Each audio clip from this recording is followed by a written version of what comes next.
You are listening to the Nightline Sports Network, brought to you by Travis Dever and the Dever team, 386-690-1636.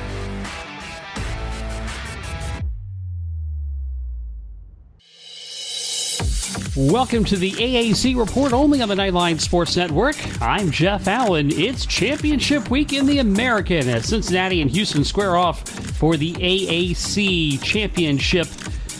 We will talk about that with Dustin and Sam from the Scott Holman Pawdcast. We'll break that game down for you in just a little bit. Meanwhile, Cincinnati did cap off their perfect regular season this past weekend. They easily downed East Carolina 35-13. Their AAC Championship game opponent, Houston, rolled to an out-of-conference 45-17 romp over UConn. Memphis became bowl eligible with a 33-28 victory over Tulane. Tulsa also got bowl eligible as they beat SMU 34-31.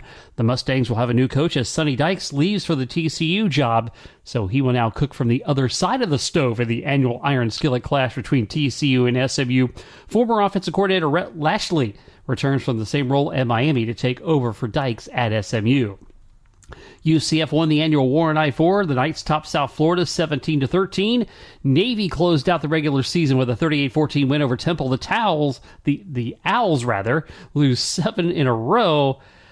And, of course, that also cost Rod Carey his job. Navy has one more game left, their annual clash with Army on December 11th. Turning our attention to this week's title game, the opening press teleconference took place on Monday. Here are AAC Commissioner Mike Oresco's opening comments. And obviously we have two of the best coaches in the country, obviously Luke Fickle of Cincinnati and Dana Holgorsen of Houston. Obviously it's going to be a great game. Our championship game is one of 6. It's going to feature 2 ranked teams, and we all know what the other 5 are. But this, I think, cements our position as a power conference. The 2 teams in our championship are a combined 23-1 this year, and that's very, very impressive. Obviously, the only championship game with a similar combined record is the SEC championship game.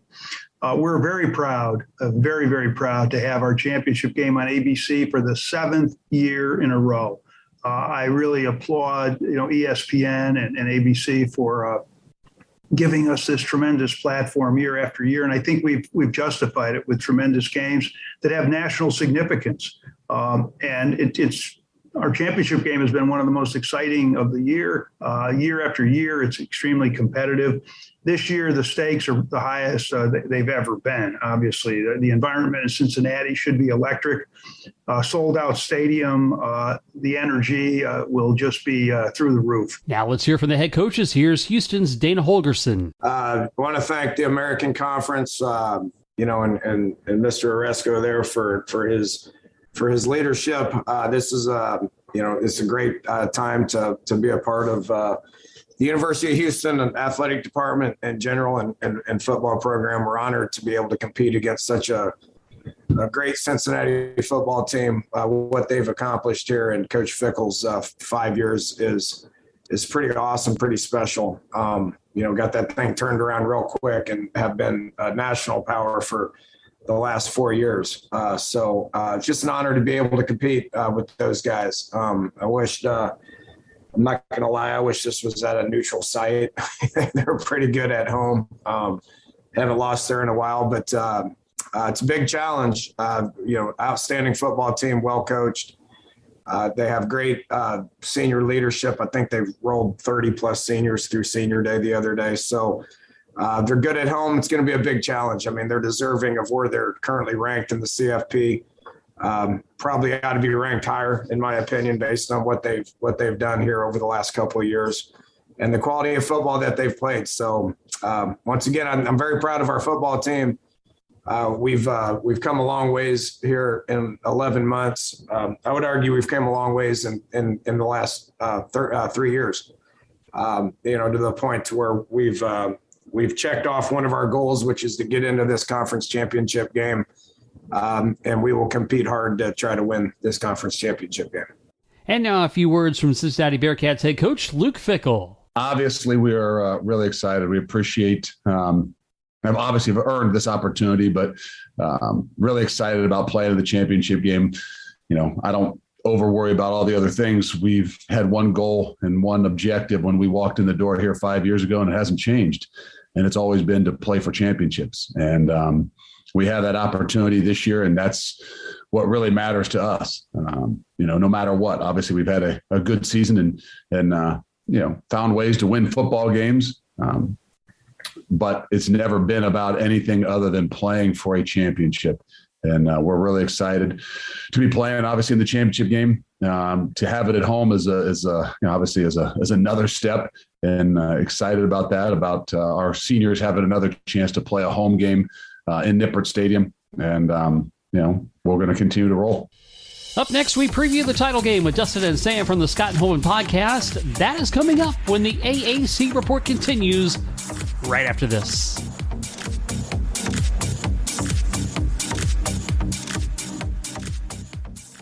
Hey, this is Travis Dever, Kai's Real Estate, the Dever team, New Smyrna Beach. Your source for real estate and everything else, New Smyrna Beach. Proud sponsor of Nightline. Call me anytime at 386-690-1636. That's 386-690-1636. Let me show you my hometown, New Smyrna Beach, UCF's favorite beach. Go Knights and charge on. An auto accident can change your life forever. At Chad Barr Law, we are raising the bar on what to expect from your personal injury attorney. Hi, I'm Chad Barr, and I want you to know that our entire team is dedicated to providing you with the representation you deserve in your greatest time of need. If you or a loved one have been injured in an auto accident, call 407-599-9036 for a free consultation or visit chadbarlaw.com. At Chad Barr Law, our clients come to us in need and leave as family. Offices, Altamont Springs. Looking for more out of your Porsche? Look no further than Flat6Motorsports.com. They have the widest selection of aftermarket Porsche parts anywhere in the world. With over 85 product lines and in-depth expertise, Flat6Motorsports.com is your one-stop shop for any Porsche performance needs. Whether you're shopping for intakes, exhausts, suspension, or tuning, they have you covered. Flat6Motorsports.com is the premier Porsche aftermarket specialist. Check them out at Flat6Motorsports.com.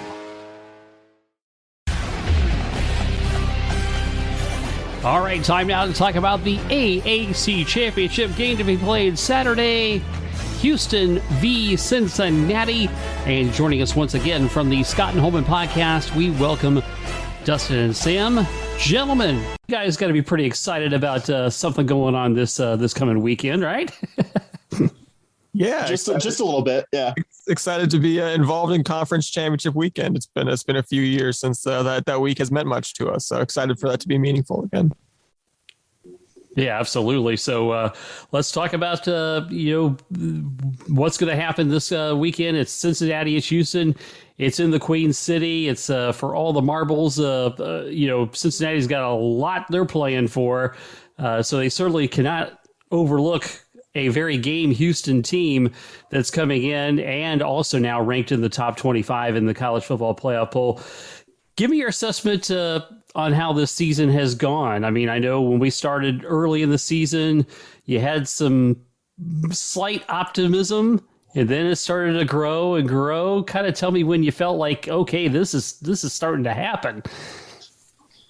Yeah, I mean, I think probably, maybe 5 or 6 games into the current 11-game winning streak, it just seemed like, oh, hey, this team has got some things figured out. I think the biggest concern after the Texas Tech game in the opener was seeing all the turnovers from Clayton Tune. And once you got into the season, you just realized he had really made a one game, sample out of that turnover problems, and seems to have, went completely the other way and took very good care of the ball the rest of the way. And I think we always kind of knew this was a pretty talented team and facing not the toughest schedule in the world, and seeing both Clayton Tune starting to kind of master his control of the ball, as well as, seeing Marcus Jones just every week do something else impressive, and just realizing what an unbelievable year he was having and how far this defense had come under defensive coordinator Doug Belk. It just all of a sudden it seemed like this team had a lot of things going for it, and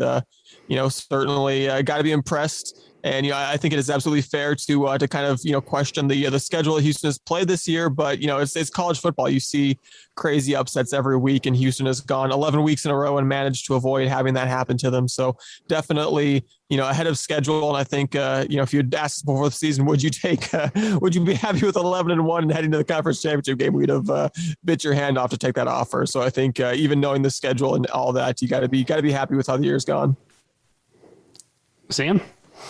I would say if you had to pick a specific point in the season for me, it was the Tulsa game. Like Dustin said, about 5-6 weeks into the season, Tulsa hasn't proven to be a world beater. They had to win this past weekend to get to bowl eligibility, but the way the Cougars just dismantled them, I think it was Tulsa's worst loss of any kind since 2014.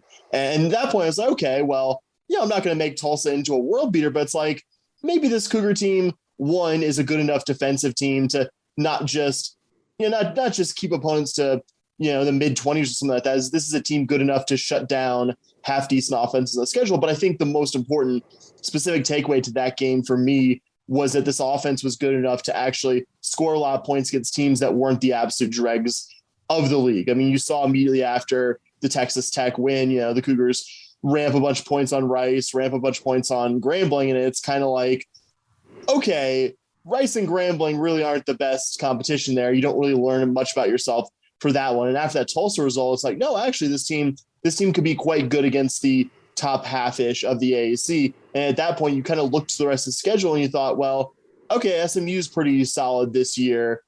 And, Memphis might be some degree of solid. Who else is going to beat this Cougar team at this point? But I think also the little bug in the back of all of our brains as Cougar fans said, well, this team will find a way to lose a game it has no business losing. It just seems to inevitably happen every year. Even the best season of the last 30-something years, the 2015 season, still had a loss to UConn in there. So we kind of thought, okay, well, one of these games is going to be a slip-up. And like Dustin said, you really haven't seen it. You had a close call against a good ECU team. Obviously, the SMU game was very exciting and very back and forth. But I would just reiterate what Dustin said: the strength of schedule is the strength of schedule. I'm not gonna sit here and say U of H played 12 very good opponents en route to getting to 11-1. But in a year that's been so volatile, a year when you've seen so many out of the blue kind of upsets happen, that U of H not only hasn't had one of those really happen in the last 11 weeks, but it hasn't really been too many close calls en route to these 11 wins, I think gives credence to this being a good team. I think I said it to someone on Twitter. I don't think this is one of the 10 best teams in the country, but I think it's one of the best 25 or 30. Well, I tell you what, it's also interesting too, even though record-wise the conference is down, there's still dogfights every week in a lot of these cases. I mean, there are very few easy wins out there, except for Temple, right? Yeah, exactly. You saw Cincy have a few week run there too. Yeah, that's how easy a win Temple is. So I mean, even Temple had their moment this year. Yeah. So Cincinnati faces that same argument in their college football playoff plate. And of course, I think obviously, the SMU game was the one on the schedule that, everybody looked at, okay, this is going to be the toughest game. And it certainly was a shootout. And my goodness gracious, Marcus Jones, why you would ever kick to him? Kick it out of bounds before kicking to him. Yeah, I made a joke about it before. I was physically at that game, met a couple of guys who we've actually had on our show, non-U of H fans who just happened to be in town for that one. And that was my first U of H game in person post-COVID. And I joked, I'm going to lose my mind here when Marcus Jones houses this one. And then they kicked it off to him short of the end zone. And I didn't think he was, at that point, I wasn't like, oh man, he's going to return it. But I thought, wow, that's a bold strategy. It went from, I think I finished the word strategy in my head. And then I realized Marcus Jones had a bunch of daylight in front of him. It was just like, oh, he's going to do it. He's going to actually do it. And I think at that point I was yelling. I was on my seat at that point. Definitely the wildest game I think I've been to in person. I've been to some games that have had better atmospheres, Cougar games, the Oklahoma game in 2016 at Texans place, despite it being in an NFL stadium, was really good. The Louisville game that same year, the conference championship in 2015 and even back to 2006. But just you don't get much wilder than essentially a walk-off kick return. And that's why I would encourage Cougar fans, regardless of what happens on Saturday against Cincinnati, just to, remember this season for some incredible incredible moments, like that one. And a game that even before that amazing return had been an absolute classic, a back and forth, shootout between two good teams kind of game. It just a game I'm going to remember, I think, for the rest of my days, without a doubt. Justin? Yeah, I was gonna say that was actually like the one game this year where I actually made plans that day and wasn't actually watching that game live, wasn't at the game, didn't even watch it on TV live, and told Sam, I was like, I'm not gonna be able to watch it. I'm gonna go home and I recorded it. Obviously, I'm gonna go home and watch it as though it's happening live. Don't tell me. I turned off all my alerts, didn't look at my phone, turned everything off, and ended up in my apartment by myself at about 1:00 in the morning that night, sitting there rewatching the game, fast forwarding through all the commercials, and it got to that last kickoff. And I literally sit in my apartment completely by myself, said the words out loud, there's no way they kick it to him here, right? And then they kicked it to him, and I was like, no way. And then just about 3 more no ways, it turned into just delirious screaming and probably annoying one of my neighbors, who I'm sure might have heard that and didn't appreciate it. But I mean, it doesn't get better than beating your one of your your biggest rivals in a dramatic fashion like that. And for Houston this year, I mean, Houston for the last number of years, one of the things that's made the last 4 or 5 years really tough as a Cougar fan is the two teams that you probably hate the most in this conference is SMU and Memphis football, and just not having very many wins against those teams over the last few years has been hard to stomach, and getting to beat both of those teams this year and getting to beat SMU in a fashion that dramatic is certainly one of the aspects of this season that has to have Cougar fans awfully happy. So I don't know what I'm more impressed with, the Marcus Jones kick return, or the fact that you were able to do a cone of silence until 1 a.m. Yeah, it was that was tough. I was on my way back, and I turned on the radio for a little bit, and right as it was coming out of halftime, and heard there was a close game, and I was like, I don't want to know, and I was like, all right, no, radio silence, and just completely went back to the cone of silence. And like I said, I'm sure my neighbors wish that I had not done that and taken a little bit of the drama out of it, but it made it a fun experience to even if I was the only one living it live at that moment. No question. That's good stuff. So, as far as your Mike Oresco is concerned, you got to love this in one respect. You got your 2 best teams. They're both undefeated in conference play coming into the championship game. You can't script it much better than that. Yeah, and I think I guess you could script it better than if you're Mike Oresco, and that one or both of the teams might be a team that was still going to be in your conference in a couple of years. That would probably be the one way that I think Mike Oresco would like to script this a little bit better for the American Athletic Conference. But he's certainly, he's well within his rights to claim the W, as he's been doing all week. That he's got 2 teams ranked in the top 25, one of the 6 conferences where both competitors in the conference championship are ranked in the top 25, which he was quick to point out. I don't know if I agree with his assertion that it cements the Americans' case as a P6 conference when you're losing both of those teams a year from now. I guess if it cements that conference, it does so very temporarily, maybe until Houston, Cincinnati, and UCF leave in about a year here. But I mean, it's been a good year for the conference, I guess, in that sense, and certainly in the sense that Cincinnati is potentially one result away from crashing the playoff, doing the unthinkable. And it certainly seems as though the rest of the college football landscape has played out in such a way as to kind of clear the path for Cincinnati and make it awfully difficult for the committee to leave them. I mean, obviously the Bearcats have done their fair share of the work along the way as well, so I'll give them a ton of credit. But yeah, it is.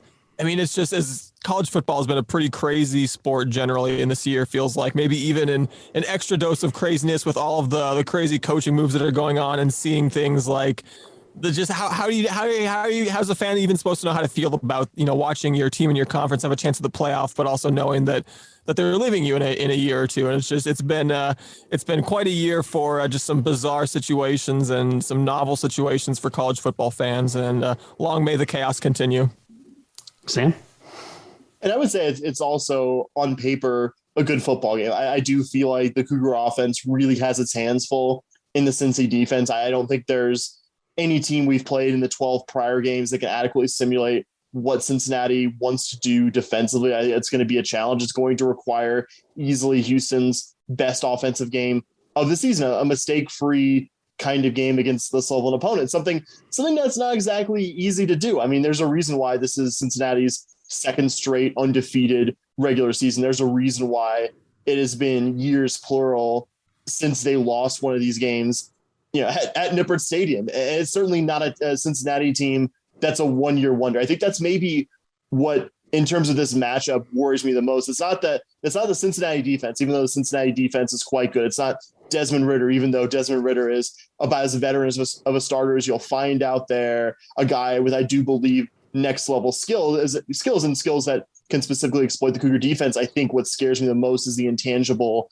just that this is now several years in a row of Cincinnati being quite good. This is basically, at this point, just about every guy in the roster, all they have known is 10, 11 win type seasons. All they've known is competing for the conference title. And I think this Cougar program could be trending in that direction. I have a lot of belief in the staff, certainly more belief than I had in September, even though, a couple of years, your goal is going to switch from being competing for American titles to competing for Big 12 titles. But, I can honestly say that this Cougar program is not chock full of guys who are used to winning a bunch of games and used to playing games in, December with these kind of stakes. Like maybe, UCF, you're now a couple of years removed at UCF, for example, but there's still a lot of guys on that roster, who are around from a 2018 team that had an undefeated regular season, a 2019 team that wasn't far from it. And you just don't have that luxury in the Cougar program right now. So in terms of the specific matchup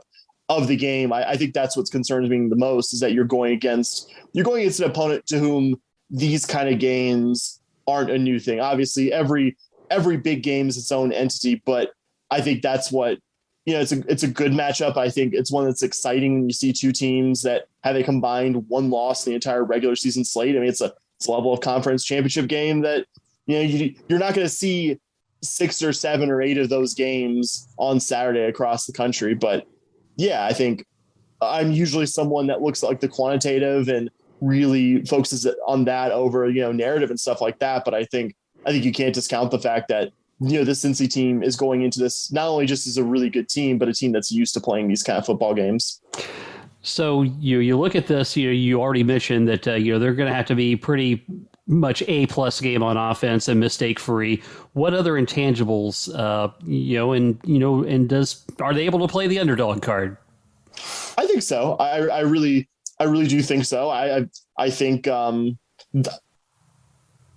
excuse me, I don't know what happened to my video. I think the staff did that to a lesser degree against SMU. SMU came into that game 7-0. SMU, even though betting odds wise, that was, a fairly close one. I think the staff really played up that, hey, SMU's the team getting all the respect here, not you guys who don't respect your, whatever it was, 6-1 record at the time. This is obviously Cincinnati, quite a different level of team than SMU. I will say this team has done a good job, playing with a chip on their shoulder. A lot of guys in this program, you name a lot of the really good players. I mean, obviously Alton McCaskill, who I think has been a star on offense, he's maybe the exception here. He was a pretty good recruit, probably the signature recruit this staff has gotten, but a lot of kind of overlooked guys. I mean, Derek Parrish and David and Ninny, who are both recruited by the Applewhite staff. Neither of them came in as big time recruits. D'Anthony Jones out of JUCO a couple of years ago.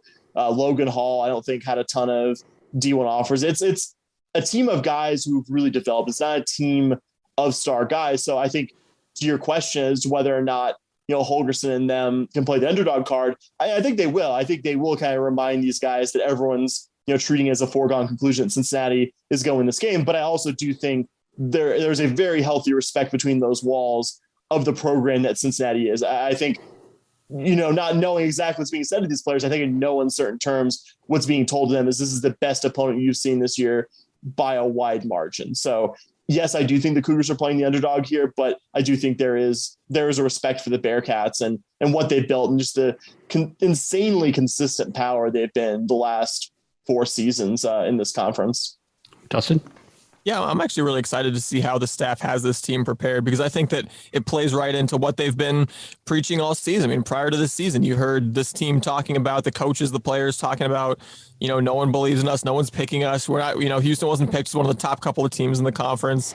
After the last, and understandably so, after the last few years that this program has had, it was understandable. I think that not many teams were picking them. And then after the first game of the year, a significant portion of the fan base jumped all the way off the bandwagon after the loss, versus Texas Tech, I won't even pretend like we're completely, with have our hands clean here. I mean, we had some pretty critical negative things to say after the first game of the season, as well as I think we all kind of, or at least I'll say a lot of the fan base, including us, kind of threw their hands up and went, okay, here we go again. Clayton Tune's having, decision-making issues again. We're going to have some decent starts, but not actually beat any real teams this year again.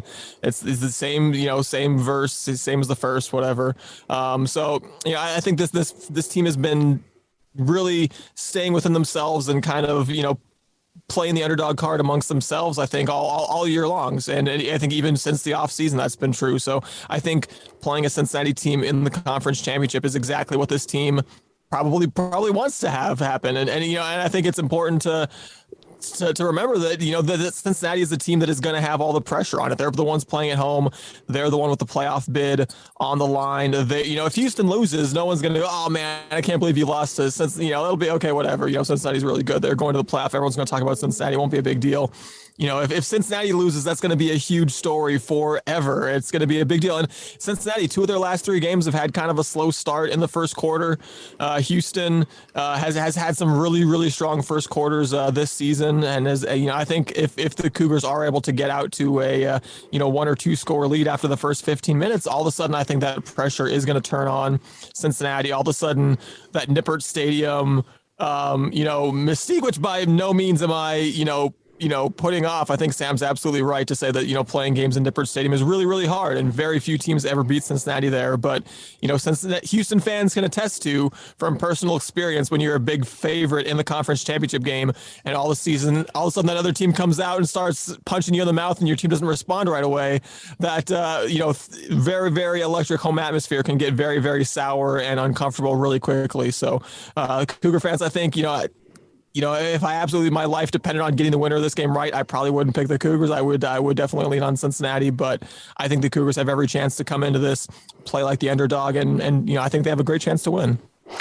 Well, what could be interesting is might there be a distraction with the late breaking news of Ryan Kelly leaving Notre Dame to go to LSU, and Luke Fickle, his name is going to be certainly circulated as moving on to Notre Dame.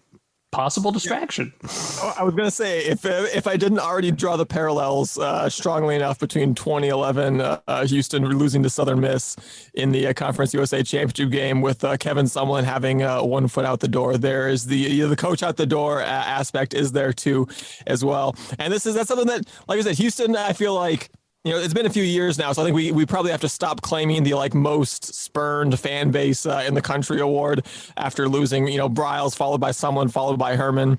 But definitely seeing, and that was another factor I think that made the SMU win even sweeter, was knowing that maybe some of the Sonny Dykes to TCU rumors may have been somewhat in play there, and would certainly not hate it if Cincinnati came out and looked like a team that was worried that their coach might be out the door. Would not be against that, to be honest. Yeah, I don't have beef with Cincinnati such that I'm just like, oh, it'd be so funny if they lost Luke Fickle to Notre Dame, because it's like, when they have been decisively beating my team, I've enjoyed seeing a team in this league become a legitimate power, and it's just it was a hire that made a lot of sense in real time. Just a guy with extensive Ohio ties, a guy who's really not going to jump unless one of these handful of jobs opens. Unfortunately, one of those handful of jobs sure appears like it's about to open here soon. So yeah, don't specifically wish that on our brethren in the Cincinnati fan base, but at the same time, if it's what gets us to a seismic upset win in another New Year's Six bowl appearance, I'm sorry, Bearcat fans, it's that's what it has to be. But I will say Luke Fickle didn't get to the point where he was, winning nearly all of his games in Cincinnati every year and being probably a big name for the Notre Dame job by not having his team really prepared week in, week out. So, I mean, again, would love for the distraction to, open the door for a Cougar win here, but let's also not treat it like it's a given that Luke Fickle is in play for this Notre Dame job and doesn't still have his team prepared to win on Saturday in Cincinnati. Yeah, I think if anything, he's about as focused as they come. And, but I can certainly see their fan base being on pins and needles with that news coming out. We lived that with Scott Frost going to Nebraska, leading up to the conference championship. So I know what that pain feels like. I think I'm doing the math collectively between the three of us here, between UCF and Houston, that's like five head coaches leaving for other jobs in the past 15 years between the three of us. So I think if anything, we're qualified to be experts on, all of us here, is a coach departing for another job. Certainly. Yeah, that's for sure. So don't know if we want to be experts on it, but I think we are. Yeah. So give me some final thoughts on the game Saturday. Let's hear your ultimate take, Sam. I think the Cougar defense they've more than shown themselves good enough that, if Desmond Ritter doesn't come out there, throwing bullets and making the right decisions to make this an uncomfortable game. I think for me, the biggest sticking point, this isn't me saying that, I don't think there's any situation where U of H can win this game, or I think it's a long, long shot. I do think the real sticking point I have is, can Clayton Tune and the Cougar passing offense, which has really, especially in the last 7 or 8 games, really shown itself to be quite good. Is this group good enough, though, to take on Ahmad Gardner and Kobe Bryant and what's been for several years now elite or borderline elite Cincinnati pass defense? That's going to be the toughest part. The Cougar offense, again, the run game has gotten better, but for the totality of 12 games this year, I don't know. I really do feel like you have to have a bit more of a robust run game to win this. So I think the Cougar defense can keep this team in the game. I think Cincy has played a lot worse teams than Houston, a lot closer than maybe people expected this year. But I think for me, the toughest point I have talking myself into a Cougar win as a Cougar fan is just, can this offense do anything against the Cincinnati defense that, even when the Bearcats have had their points of struggle in this season, it hasn't been the defense that's been doing that. So that's kind of my lingering thought. My takeaway here is, I don't know. It will take the best offensive effort of Dana Holgerson's time as Houston head coach by a wide margin. And there's been some good ones this year to pull this one off, and in Cincinnati, certainly. Yeah, I think as I say, I would even get a little bit more specific than saying the Cougar offense, and say the Cougar offensive line is what really scares me heading into this one. It's been the biggest, I think, sore spot on this offense the last few years is this Houston fan base that's very used to seeing their team score points has had to deal with a lot of just frustrating games where it felt like the offense was kind of grinding to a halt. And that's been, that's been better this year for sure. But we've definitely seen at times, when this Houston team has gotten in a little bit of trouble, like the ECU game, for example, that, if the run game's just not there and the offense just kind of just seems out of ideas all of a sudden. And then it's just all of a sudden that football game can seem like it just won't end. And, there's an ECU game where Houston was up early and then just, felt like they just could not put any more points on the board, and you were just praying for the game to hurry up and end so that Houston would be holding on to that lead. And this feels like a game where, as excited as I was and talking about Houston's chances of an upset, which I absolutely stand by, just also wouldn't be surprised at all if just from the word go, it just seems like Cincinnati is, making Clayton Tune run for his life on every passing down, is, just stuffing the run game where Alton McCaskill just never has any space to make anything happen. And the Cougars just don't get out of, the teens in terms of points scored, or just, pray that Marcus Jones returns 3 kicks for a touchdown so they have enough points to win or something like that. So, and it's the other side of the ball is scary too. Desmond Ritter's a really good quarterback. Jerome Ford, really good running back, a lot of talented offensive pieces for Cincinnati. So I think the Cougar defense has to absolutely bring their A game as well, just to keep this one competitive. But yeah, definitely a little bit worried about what exactly we see from this Cougar offense, from this Cougar offensive line specifically. Is Clayton Tune going to be upright? Is Alton McCaskill going to have any chance of not getting stuffed on half of his rush attempts? So I think a lot of that remains to be determined. Do you think a high scoring game or a low scoring game benefits Houston? I mean, I guess a low scoring game. I feel like it's going to be hard to score enough points against the Cincinnati defense if this game turns into a shutout type of game. I feel like that's going to be tough to just, consistently keep scoring. So I think Houston does best if this stays a low scoring game, and then where maybe it only takes one Marcus Jones touchdown to kind of, flip things in Houston's favor. I don't disagree with anything Dustin said there, but if we're presupposing it's a high scoring game, I think that also means we're presupposing the Cougars have figured some stuff out offensively. So I would say high scoring just because it means the Cougar offense was actually able to move the ball against the Bearcat defense. Okay. Well, before I let you guys get out of here, I just want to get a quick thought from you guys on Cougars basketball. Off to a 5-1 start. The only loss, a 2-point loss to Wisconsin. Give me a quick assessment, each of you, on the basketball start so far. I'll let you start, Dustin. Sorry. Okay, yeah, no, I think it's a really, really encouraging start to the season for Houston Cougar men's hoops. The one loss to Wisconsin, it's not been perfect. The loss to Wisconsin that you mentioned, Houston was down by 20 points at halftime and had a furious comeback that just came a few seconds short of I think the Cougars could have come back into that one. And I mean, even a game that they won, if you look at the season opener against Hofstra, Houston was down in the second half and needed just a incredible. That was one of the games. I feel like it was I think 9 points in the last 4 minutes. I was watching that one at home and had written off that Houston was going to take somehow a season opening loss to Hofstra.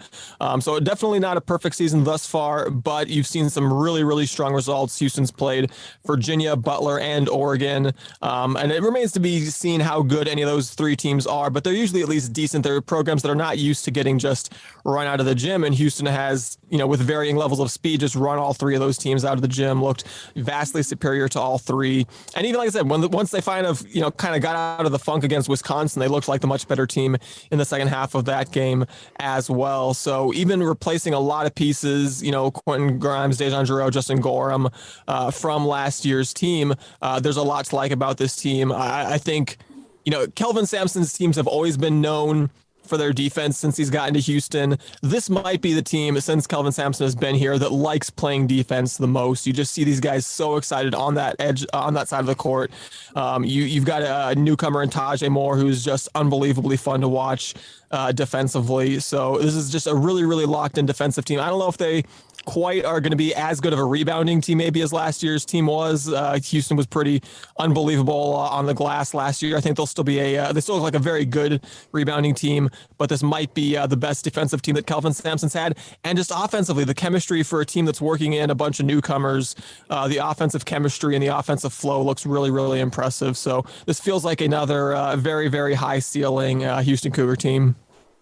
And I think the only thing I would add that Dustin hasn't already, although I think you touched on it, is just, I think what's so incredible out of the gates, how good of a defensive team this is, considering you graduated two guys, two guards who are now on NBA rosters, in Quentin Grimes and Dejan Giroux, and I would argue the best offensive rebounder in the country in Justin Gorham. And just obviously the first half against Wisconsin, pretty bad. There were times where also in the opener against Hofstra, it looked like they were just hitting everything they threw up. But I think considering how many new guys you're running out there, the level this team is already defending at, it's pretty incredible. I think my general thoughts, what I thought this team would be through 5 or 6 games, was something like 2 years ago, a team that was promising, but maybe not on the level of the perimeter defense that we got used to with last year's team. And if anything, I think the perimeter defense might be better. And that's no small thing to say, because last year's team was an incredibly good perimeter defensive team. I think we still have some stuff to learn, but I think also this team's already pretty good offensively, and you're just now getting Tremont Mark back from injury. He just played his first 3 games at the Maui Invitational in Las Vegas. Marcus Sasser is still getting used to being the guy offensively after maybe the last season or so being more of a wingman to guys like Quentin Grimes. So, it's really exciting. I think obviously you wish that the first half against Wisconsin hadn't gone so poorly, because you're really not that far from a perfect record. But, I haven't seen anything to convince me that this won't be one of the best 2 teams in the AAC, and a team that's not going to be sweating its inclusion into the NCAA tournament here come March. I was going to say, just to underline something Sam said there, Tremont Mark, who Kelvin Sampson said, going through practice before the season started, was Houston's best player before he got injured, has not yet played a game of basketball where he was 100% yet. And Houston is already running teams like Oregon, Virginia, Butler off the court. So very, very exciting times. Boy, and if this team likes to play defense even more, that's not good news for the rest of the conference. Probably isn't. No. So, you guys got anything special cooked up for coverage leading into the championship? No, just got actually I think we're just still figuring that out. We'll have our preview episode up here in a day or two. I'm not sure when.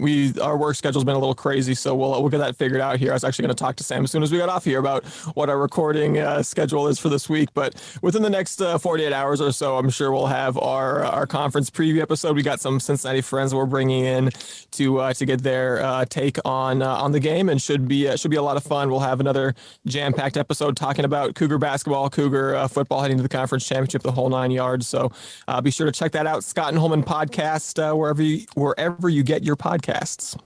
Well, there you go. And of course, as the football season goes along, it's been interesting. Like last year, because Tulsa kind of rose out of the ashes, Kelly Hines from the Tulsa World was on my show quite a bit. And of course, with Houston making the upswing this year, you guys are the unofficial co-hosts of the AAC report this year. So glad to be it. Glad to have good Cougar football to talk about for sure. Absolutely. Great, guys. As always, glad to have you on and wish you the best this weekend. Yeah, thanks for having us, Jeff. Yeah, always awesome. Thanks, Jeff. The AAC Championship Game airs on ABC Saturday at 4 Eastern. The Cougs lead the all-time series 15-12. Cincinnati won their regular season matchup last season 38-13. The players of the week for the final full regular season schedule. The offensive player of the week, Seth Hennigan from Memphis, 27-42 for 336 yards and 3 touchdowns in Memphis's victory over Tulane. That was his 6th 300-yard passing game of the season and the first Memphis freshman to surpass 3,000 passing yards in a season. The defensive player of the week, Ahmad Gardner of Cincinnati, as again, he helped in their victory over East Carolina. A season-high 8 tackles to go with 2 pass breakups, and he added a 60-yard touchdown and a blocked field goal return in that contest. The special teams player of the week is David Kemp of Memphis, had a career-high 9 points, connecting on field goals of 27 and 40 yards in the Memphis victory over Tulane. And of course, now that we are embarking on the championship game, the awards for the regular season have been doled out. The AAC Offensive Player of the Week is Desmond Ritter of Cincinnati. His teammate Ahmad Gardner was the AAC Defensive Player of the Year. The Special Teams Player of the Year is kick returner and punt returner Marcus Jones of Houston. The AAC Rookie of the Year, his teammate Alton McCaskill, the running back for the Cougs. And the AAC Coach of the Year is Luke Fickle of the Bearcats. Garnering first team all-conference honors at wide receiver, Nathaniel Dell of Houston, Calvin Austin III of Memphis, and Danny Gray of SMU. The offensive tackles, Dylan Quinn of Cincinnati and Patrick Paul of Houston. The guards, Lorenz Metz of Cincinnati and Dylan Parham of Memphis. The center, Jake Renfro from Cincinnati. The tight end is Sean Dix of Memphis. Ritter was the quarterback on the all-first team. His backfield mate, Jerome Ford, one of the running backs. The other is Keaton Mitchell of East Carolina. On the defensive side, on the defensive line, Big Cat Bryant of UCF, Curtis Brooks, Myjai Sanders of Cincinnati, David Anee of Houston, and Logan Half, his Cougars teammate. The linebackers, Darian Beavers, Joe DeBlanco of Cincinnati, J.J. Russell of Memphis, and Diego Fagot of Navy. The corners, Ahmad Gardner of Cincinnati and Kobe Bryant, his teammate. Also another Bearcat in the secondary at safety with Brian Cook, along with Jared Various Owens of Houston. The kicker, Owen Daffer of East Carolina. The punter, Ryan Wright of Tulane. And Marcus Jones of Houston was the return specialist. All-conference second team wide receivers, Ryan O'Keefe of UCF, Alec Pierce of Cincinnati, and Tyler Snead of East Carolina. The tackles, Adlin Ali of SMU, Tyler Smith of Tulsa. The guards, Lukai Poyali of UCF and Demetrius Harris of South Florida. Hayden Howerton of SMU, also on the guard list. The center, Cody Russi of Houston. The tight end, Grant Calcaterra of SMU. The quarterback, Tanner Mordecai of the Mustangs. The running backs, Alton McCaskill of Houston and Ulysses Bennett IV of SMU.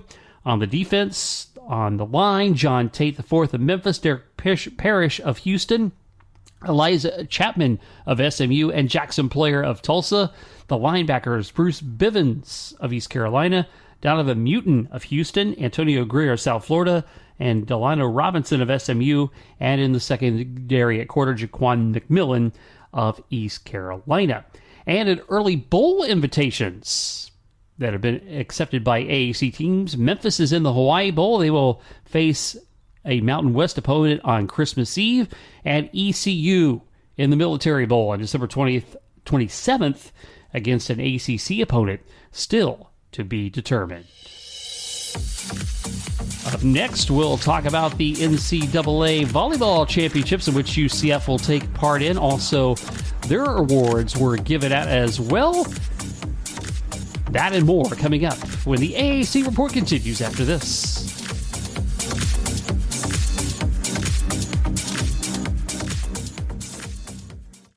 If you haven't figured it out yet, I love Tijuana Flats. I would love them even if they weren't a partner with us on the Nightline Sports Network. They have all kinds of great Tex-Mex food, and it's fresh, by the way. Made to order burritos, tacos, enchiladas, chimichangas, quesadillas, bowls, nachos, and taco salads. And if you haven't tried the queso, you are completely missing out. It is the best queso that I've ever had in my life. Absolutely hands down. And the sauce bar that they have, everything from wild to mild in there. Absolutely awesome, awesome stuff. Not only do I love the food at Tijuana Flats, but I love the company, a UCF-born company. And they give back to the community with the Justin Queso Foundation. So head to your local Tijuana Flats. Tex-Mex for everyone.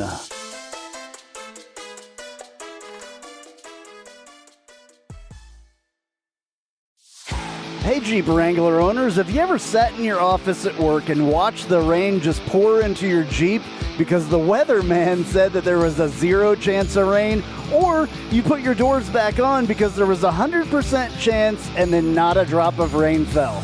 Well, there's a company out there that can help take the worry away and give you the peace of mind to be without your doors. The company's called Life Without Doors. They make waterproof rain curtains and dash covers for Wranglers. Life Without Doors is there to help make the decision to leave the doors at home an easy one. Find out more at lifewithoutdoors.com.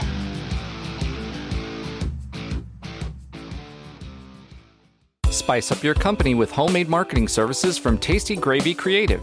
Tasty Gravy serves up a menu of budget-friendly marketing, graphic design, and public relations services customized to your specific goals. Co-owned by a UCF graduate, Tasty Gravy can help refresh your brand, strengthen your online presence, or reinforce your company's message. Contact Tasty Gravy for help with your website, social media, marketing, advertising materials, and more. Visit tastygravy.com.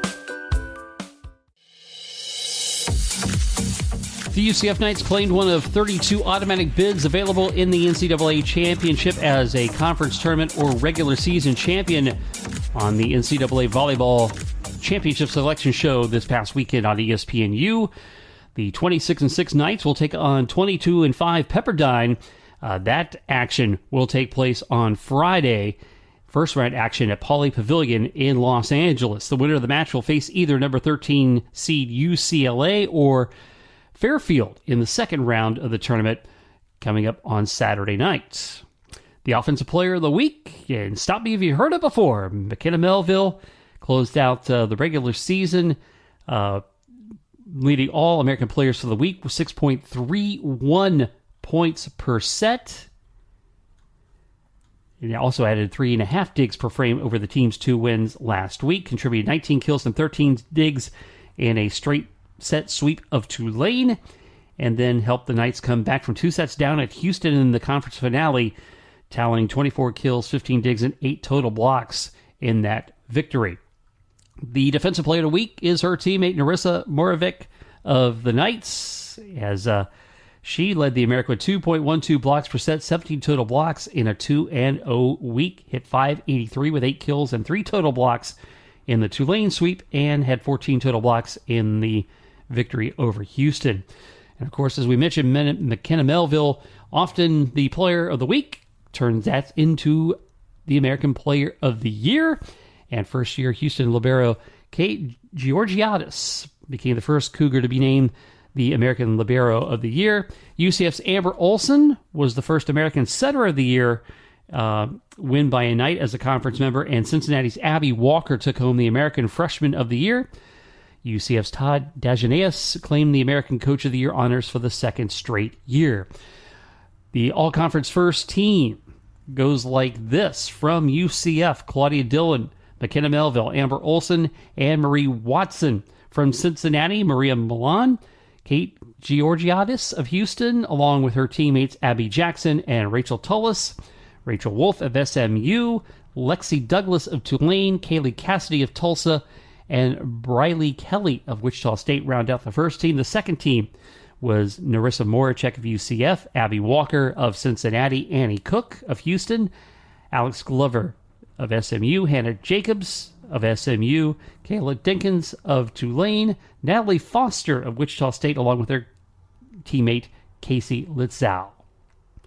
Turning to men's basketball, the player of the week, Khalif Battle of Temple, 29 points, including 20 in the second half, as Temple rolled to a win over Delaware last Saturday. He was 10 of 18 from the field, 7 of 8 from the line, and added 4 rebounds.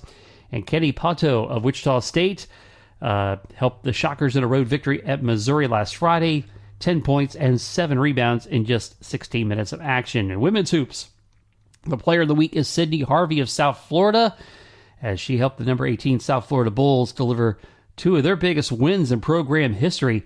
Averaged 18.5 points per game and shot .636 from beyond the arc for the Bulls in their top 10 victories in the Bahamas.